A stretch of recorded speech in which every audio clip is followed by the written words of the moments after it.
KineMaster open ചെയ്യാം. ഒരു പുതിയ പ്രോജക്റ്റിനായി ക്രിയേറ്റ് ന്യൂ കൊടുക്കുക. ഇവയിൽ നിന്നും 9:16 എന്ന ഈ ആസ്പെക്ട് റേഷ്യോ സെലക്ട് ചെയ്ത് ക്രിയേറ്റ് കൊടുക്കുക. ഇമേജ് അസസിൽ നിന്നും ബ്ലാക്ക് കളർ സെലക്ട് ചെയ്യുക. നിങ്ങൾക്ക് ലഭ്യമായിട്ടുള്ള ബാക്ക്ഗ്രൗണ്ട് ഇമേജ് ഓപ്പൺ ചെയ്യുക. ഇതിനായി ഡിസ്ക്രിപ്ഷൻ ബോക്സ് കാണുക. സ്പ്ലിറ്റ് സ്ക്രീൻ സെലക്ട് ചെയ്യുക. റെക്ടാങ്കിൾ കൊടുക്കുക. നിങ്ങൾക്ക് ലഭ്യമായിട്ടുള്ള green screen image layer open ചെയ്യുക. 4 ഇമേജുകൾ ഉൾക്കൊള്ളിക്കാവുന്ന ഒരു മാസ്ക് ടെംപ്ലേറ്റ് ആണിത്. ഇതിനായി ഡിസ്ക്രിപ്ഷൻ ബോക്സ് കാണുക. സ്ക്രീനിൽ നിന്നും ഈ ഇമേജ് നിങ്ങൾക്ക് വേണ്ട രീതിയിൽ സൈസ് അഡ്ജസ്റ്റ് ചെയ്ത് വെക്കുക. ഈ ഇമേജ് ക്യാപ്ചർ ചെയ്യുന്നതിനായി ഈ ഫോക്കസ് ബട്ടണിൽ ക്ലിക്ക് ചെയ്യുക. ക്യാപ്ചർ ആൻഡ് സേവ് കൊടുക്കുക. ഇമേജ് ക്യാപ്ചേർഡ് ആയിട്ടുണ്ട്. ടൈം ലൈനിൽ നിന്നും ഈ 2 ലെയറുകളും ഒന്നൊന്നായി ഡിലീറ്റ് ചെയ്ത് കളയുക. നിങ്ങളുടെ KineMaster ക്യാപ്ചർ ഫോൾഡറിൽ നിന്നും ഇപ്പോൾ നാം ക്യാപ്ചർ ചെയ്ത ഇമേജ് ഓപ്പൺ ചെയ്യുക. സ്പ്ലിറ്റ് സ്ക്രീൻ സെലക്ട് ചെയ്യുക. റെക്ടാങ്കിൾ കൊടുക്കുക. ഓപ്ഷൻ ബാറിൽ നിന്നും ക്രോമ കീ സെലക്ട് ചെയ്യുക. ഇവിടെ ക്ലിക്ക് ചെയ്ത് ക്രോമ ഫംഗ്ഷൻസ് എനേബിൾ ചെയ്യുക. കീ കളർ ഇവിടെ ഗ്രീൻ കളർ തന്നെയാണ് സെലക്ട് ആയി കിടക്കുന്നത്. അതുകൊണ്ട് തന്നെ ടെംപ്ലേറ്റിലെ ഗ്രീൻ കളർ നമുക്ക് വേണ്ട വിധം പൂർണ്ണമായും ഇല്ലാതെയായിട്ടുണ്ട്. എഡിറ്റിംഗിന്റെ സൗകര്യത്തിനായി ഇവിടെ ക്ലിക്ക് ചെയ്ത് സ്ക്രീൻ ഫുൾ മോഡിലാക്കി വെക്കാം. ആദ്യത്തെ മാസ്കിനുള്ളിലായി വരേണ്ട ഇമേജ് ഓപ്പൺ ചെയ്യുക. ഈ ഇമേജ് മാസ്കിന് മുകളിലായി കൊണ്ടുവന്ന് വെക്കുക. ഈ 3 ഡോട്ട്സ് ബട്ടണിൽ ക്ലിക്ക് ചെയ്ത് സെന്റ് ടു ബാക്ക് കൊടുക്കുക. ഇമേജ് മാസ്കിനുള്ളിൽ കറക്റ്റ് ഫിറ്റ് ആവുന്ന രീതിയിൽ സൈസ് അഡ്ജസ്റ്റ് ചെയ്ത് വെക്കുക. ഈ രീതിയിൽ നിങ്ങൾക്ക് വേണ്ട എല്ലാ ഇമേജുകളും ഓപ്പൺ ചെയ്ത് വെക്കുക.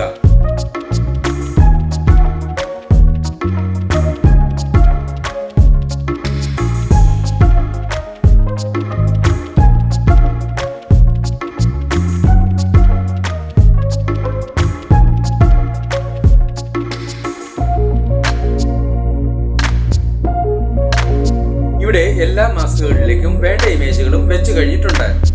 ഇമേജ് അസസിൽ നിന്നും ബ്ലാക്ക് കളർ സെലക്ട് ചെയ്യുക. ഇവിടെ നിന്നും ഈ ഇമേജ് സ്ക്രീനിന് താഴെയായി ഈ രീതിയിൽ സൈസ് അഡ്ജസ്റ്റ് ചെയ്ത് വെക്കുക. ഓപ്ഷൻ ബാറിൽ നിന്നും ആൽഫ സെലക്ട് ചെയ്യുക. ഇവിടെ ക്ലിക്ക് ചെയ്ത് ഇമേജിന്റെ ട്രാൻസ്പെറൻസി ലെവൽ നിങ്ങൾക്ക് വേണ്ട രീതിയിൽ അഡ്ജസ്റ്റ് ചെയ്ത് വെക്കുക.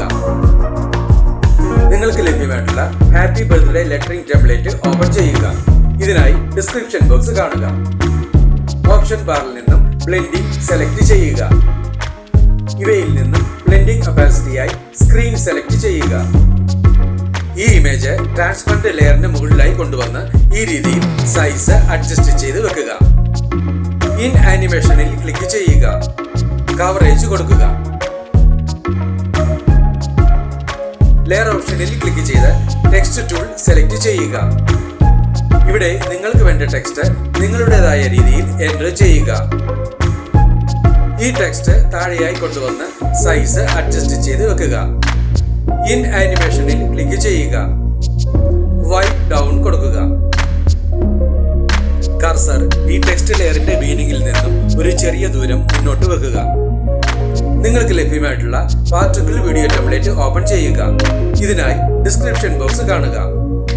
ഓപ്ഷൻ ബാറിൽ നിന്നും ബ്ലെൻഡിംഗ് സെലക്ട് ചെയ്യുക. ഇവയിൽ നിന്നും ബ്ലെൻഡിംഗ് ഒപ്പാസിറ്റിയായി സ്ക്രീൻ സെലക്ട് ചെയ്യുക. ഈ ടെംപ്ലേറ്റ് ഇമേജുകൾക്ക് നടുവിലുള്ള പൊസിഷനിൽ സൈസ് അഡ്ജസ്റ്റ് ചെയ്ത് വെക്കുക. ഈ 3 ഡോട്ട്സ് ബട്ടണിൽ ക്ലിക്ക് ചെയ്ത് ഡ്യൂപ്ലിക്കേറ്റ് കൊടുക്കുക. ഈ ഡ്യൂപ്ലിക്കേറ്റ് ലെയർ സ്ക്രീനിന് താഴെ റൈറ്റ് സൈഡിലായി കൊണ്ടുവന്ന് വെക്കുക.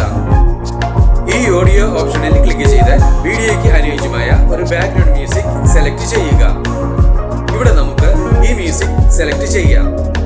ഈ പ്ലസ് സിംബലിൽ ക്ലിക്ക് ചെയ്ത് സെലക്ട് ചെയ്ത മ്യൂസിക് ടൈം ലൈനിലേക്ക് ആഡ് ചെയ്യുക. ഇവിടെ ക്ലിക്ക് ചെയ്ത് സ്ക്രീൻ നോർമൽ മോഡിലാക്കാം.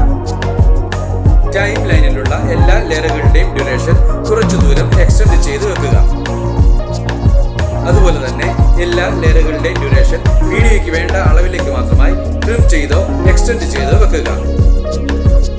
ടൈം ലൈനിന് മുന്നിലെത്തി വീഡിയോ പ്ലേ ചെയ്ത് നോക്കി ആവശ്യമെങ്കിൽ വേണ്ട മാറ്റങ്ങൾ വരുത്തുക. ഈ വീഡിയോ നിങ്ങൾക്ക് ഇഷ്ടപ്പെട്ടുവെങ്കിൽ ലൈക്ക് ചെയ്യുക, ഷെയർ ചെയ്യുക, കമന്റ് ചെയ്യുക. ഒപ്പം കൂടുതൽ വീഡിയോ വീഡിയോകൾക്കായി സബ്സ്ക്രൈബ് ചെയ്യുവാനും മറക്കരുതേ എന്ന് പ്രത്യേകം ഓർമ്മിപ്പിക്കുന്നു.